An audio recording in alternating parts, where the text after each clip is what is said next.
नमस्कार beautiful souls. आशा करती हूँ आप सब स्वस्थ होंगे, व्यस्त होंगे, मस्त होंगे और अपनी अपनी मैनिफेस्टेशंस को मैनिफेस्ट करने के लिए कार्यरत होंगे।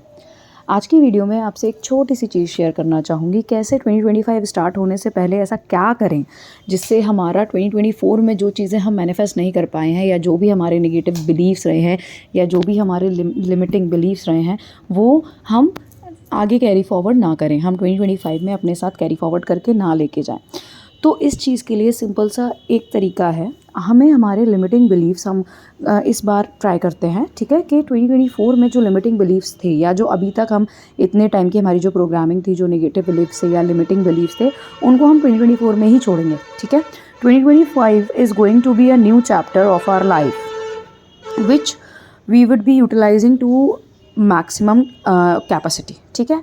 तो इसके लिए क्या करना है, आप कुछ रिचुअल्स होते हैं, लाइक रिचुअल्स बोल सकते हैं या प्रैक्टिस बोल सकते हैं या टेक्निक्स बोल सकते हैं, जिस तरीके से आपको इसको लेना हो आप वो चीज़ें कर सकते हैं, ठीक है। सबसे पहली चीज़ आपको क्या करना है, रिलीजिंग करनी है, ठीक है। तो रिलीजिंग करने के भी ना कुछ तरीके होते हैं, जैसे कि सबसे पहले आप क्या कर सकते हैं, take paper and pen, paper और पेन लेके शांति से बैठ जाओ और लिखो क्या क्या नेगेटिव है, लाइक जो आप अपने बारे में सोचते हो, या क्या आपको रिलीज़ करना है, क्या आपको हटाना है अपनी लाइफ से, या फिर क्या कोई चीज़ मैनिफेस्ट होने में क्यों मैनिफेस्ट नहीं हो पा रही है, उस चीज़ का नेगेटिव रेट्रोस्पेक्शन करो अपने अंदर कि वो उसका क्या थॉट प्रोसेस है, किस वजह से वो चीज़ नहीं हो रही है, वो सब एक पेपर पे लिख दो, ठीक है। सबसे पहले डियर यूनिवर्स लिखना चाहो लिखो, उसके बाद वो सारे पॉइंटर्स लिख दो, ठीक है। और उसके बाद नीचे ना 3 बार रिलीज़ रिलीज़ रिलीज़ लिख दो उसके नीचे, ठीक। 3 बार जब आप उसको रिलीज़, कोई भी चीज़ को 3 टाइम रिपीट करने से क्या होता है, वो आपके प्रोग्रामिंग में इनहैंस होने लगती है, मतलब इनबिल्ट होने लगती है, क्योंकि 369 अगर आपको पता हो तो निकोला टेस्ला की टेक्निक है, राइट। 369 एक पूरी तरीके से यूनिवर्सल नंबर है, जिसको मैं कभी इन डेप्थ में आपको बाद में समझाऊंगी कि एक एक नंबर का क्या मीनिंग है उसमें, ठीक है। अगर आप 3 को पूरा कंप्लीट कर दो ना, मतलब उसका मिरर इमेज बना दो, तो वो इन्फिनिटी बन जाता है, ठीक है। इसीलिए कोई भी चीज़ 3 टाइम्स करना बहुत ज़्यादा ऑस्पिशियस होता है। और हमारे एंसेस्टर्स ने कोई भी चीज़ लाइक तीन अगरबत्ती नहीं लगाते, 3 टाइम आरती नहीं घुमाते, या कोई भी चीज़ को 3 टाइम नहीं करने का जो रीज़न दिया है ना, वो सिर्फ इसलिए दिया है बिकॉज 3 के पीछे बहुत ज़्यादा पावर होता है और कई बार लोग उसको निगेटिवली भी यूज़ कर सकते हैं, ठीक है। If you want to believe it, otherwise there is no nothing forced over here, है ना। एजुकेशनल पर्पस के लिए बताया मैंने ये, but that's what the reason कि 3 का पावर छुपा के क्यों रखा गया है, ठीक है। तो आप क्या करना, पेपर पे लिखो, आराम से शांति से बैठो, पूरा अपना रेट्रोस्पेक्शन कर लो कि कहाँ कहाँ क्या क्या नेगेटिविटी आ रही है, रेजिस्टेंस कहाँ कहाँ आ रहा है। रेजिस्टेंस फिर से समझाने की ज़रूरत नहीं है, पिछले वीडियोज़ में बता चुके हैं, फिर से देख सकते हैं आप उधर, ठीक है। तो आपकी रेजिस्टेंस कहाँ कहाँ आ रही है, आपकी जो आपको डिज़ायर है, आपकी जो 3D रियलिटी में आपको मैनिफेस्ट करनी है चीज़ें, उनमें कहाँ रेजिस्टेंस आ रही है, ठीक है। तो आपको क्या करना है, वो सब लिख के 3 बार रिलीज़ लिख देना। अब अगर पॉसिबल हो तो बहुत अच्छा तरीका है कि आप इसको जला दो, ठीक है। अगर मान लो आपके घर में पॉसिबल नहीं है, आप नहीं जला सकते, तो उसको फाड़ दो, छोटे छोटे पीसेस कर दो उसके, और उसको लाइक सरेंडर मोड में उसको फेंक दो, ठीक है। यूनिवर्स को सरेंडर कर देना, ये एक रिलीजिंग का तरीका हो गया। दूसरा रिलीजिंग का तरीका है कि आप क्या कर सकते हो, आप अपने लाइक पास एक बोल में या अपने हाथ में सॉल्ट लो, ठीक है, क्योंकि हमें पता है कि सॉल्ट बहुत जल्दी निगेटिविटी को अब्जॉर्ब करता है, ठीक है। तो आप अपने हाथ में, या तो हाथ में ले सकते हैं या एक बोल में सॉल्ट ले सकते हैं, और आप उसके साथ बैठ जाओ। अब आप उसके साथ जब बैठ जाओ सॉल्ट के बोल के साथ, तो आप ना जितने भी आपके रेजिस्टिव बिलीव्स हैं, जितने भी आपके ऐसी बातें हैं जिनकी वजह से आप चीज़ों को अपनी लाइफ में नहीं ला पा रहे हैं, आपका जो भी थॉट प्रोसेस है या पुराना थॉट प्रोसेस है, सबकॉन्शियस प्रोग्रामिंग है, जिसको आपको अपनी सिस्टम में से निकालना है, आप वो सारी चीज़ें उस सॉल्ट को बोलो, ठीक है। उस सॉल्ट को वो सारी चीज़ें बोलने के बाद I release these old programming, ठीक है, ये 3 बार बोलना, I release these old programmings, I release these old programmings, resistance या जो भी चीज़, ठीक। उसके बाद उस सॉल्ट को like just flush it away, ठीक है, उस सॉल्ट को फ्लश अवे कर देना। उसके बाद अपने हाथ सोप से वॉश करना अच्छे से, एंड अपना लाइक जो बोल है उसको भी बहुत अच्छे से वॉश करना, बिकॉज उसमें नेगेटिविटी होगी उस टाइम पे, ठीक है। एक ये तरीका हो गया।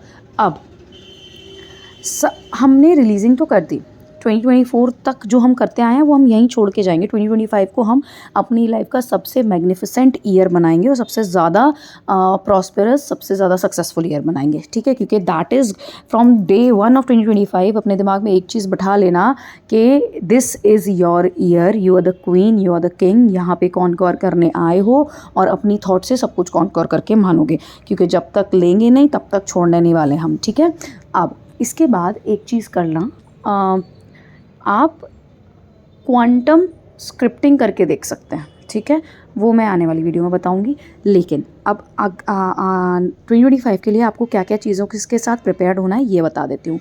आपको एक फ्रेश डायरी चाहिए, ठीक है। डायरी मतलब आप नोटबुक भी ले सकते हैं, ठीक है। Any colour pen will do.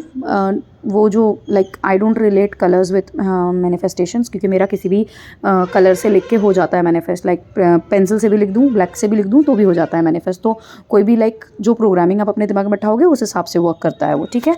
तो एक फ्रेश डायरी लेनी है। डायरी नहीं है आप लाइक नोटबुक भी ले सकते हैं, but it should be fresh, ठीक है। और उसकी आपको क्लींजिंग करनी है, उसकी हीलिंग, लाइक उसको एनर्जाइज करना है। और एनर्जाइज करने के लिए सबसे बेस्ट तरीका होपोनोपोनो प्रेयर। आप अपनी न्यू डायरी या न्यू नोटबुक के साथ बैठना, ठीक है, आराम से एक दिन फर्स्ट के पहले, और उसको एनर्जाइज करना। उसके साथ 11 टाइम्स या 21 टाइम्स होपोनोपोनो प्रेयर उसको अपने हाथ में रख के बोलना, ठीक है। एंड उस पर डिक्लेयर करना है आपको, ठीक है। हमको पता है हम हर महीने डिक्लेरेशन करते हैं। हमको जनवरी, पहली चीज़ तो 2025 इज़ अ न्यू ईयर, ठीक है। वो स्टार्ट करने से पहले 2024 को थैंक यू नोट लिखेंगे। 2025 के लिए हम डिक्लेयर करेंगे कि हमको 2025 में क्या एक्सपेक्टेशंस है हमारी, हम क्या चाह रहे हैं 2025 से। और साथ ही साथ जनवरी का भी डिक्लेरेशन लिखेंगे। तो हम 3 चीज़ें करेंगे। Thank you note to 2024 year, चाहे जैसा भी रहा हो, बेस्ट ईयर था, पूरा साल जीने को मिल गया, एक एक दिन कुछ ना कुछ सीखने को मिला, कुछ ना कुछ अचीव करने को मिला, ठीक है। उसके लिए ग्रेटफुलनेस, थैंकफुलनेस। उसके बाद ईयर 2025 का वेलकम डिक्लेयर करना है। पूरा डिक्लेयर कर दो, घोषणा कर दो। राजा जब घोषणा कर देता है किसी चीज़ की तो वो चीज़ होती ही होती है, प्रजा को करनी पड़ती है। तो you are the raja, you are doing the ghoshana, and your praja is the universe, universe is your praja. उसको करना पड़ेगा वो जो आप बोल दोगे, ठीक है। तो आपको क्या करना है, 2025 के लिए डिक्लेरेशन करना है, एंड देन जनवरी मंथ के लिए डिक्लेरेशन करना है। डिक्लेरेशन का video I will put before 2025 starts, अगर चाहिए तो, ठीक है। वैसे पिछले वीडियोज़ में बताया है। हाँ, नेक्स्ट वीडियो में मैं I am thinking to share success story, मेरी success story of visualization board, ठीक है। तो प्रोबेबली 1 या 2 दिन में I will share that also, क्योंकि विजुअलाइजेशन बोर्ड भी बनवाना है मुझे आप लोगों से, ठीक है। तो हमको क्या करना है, सबसे पहले हमारे जो निगेटिव बिलीव्स हैं, रेजिस्टेंस है, और जो हमारी प्रोग्रामिंग है अभी तक की, जो हिंड्रेंस ला रही है हमारे मैनिफेस्टेशंस को रियलिटी में लाने के लिए, उनको रिलीज़ करना है 2025 स्टार्ट होने से पहले, ठीक है। और एक नई नोटबुक या डायरी लेके प्रिपेयर्ड रहना है 2025 को अपनी लाइफ में वेलकम करने के लिए, ठीक है। Thank you so much for watching this video. Until next time, keep manifesting, stay positive, stay the way you are. You are the main character of your story. You are the writer of your destiny. जब तक करोगे नहीं तब तक छोड़ना नहीं है, ठीक है। Create it, manifest it, and it is going to come into reality, ठीक है।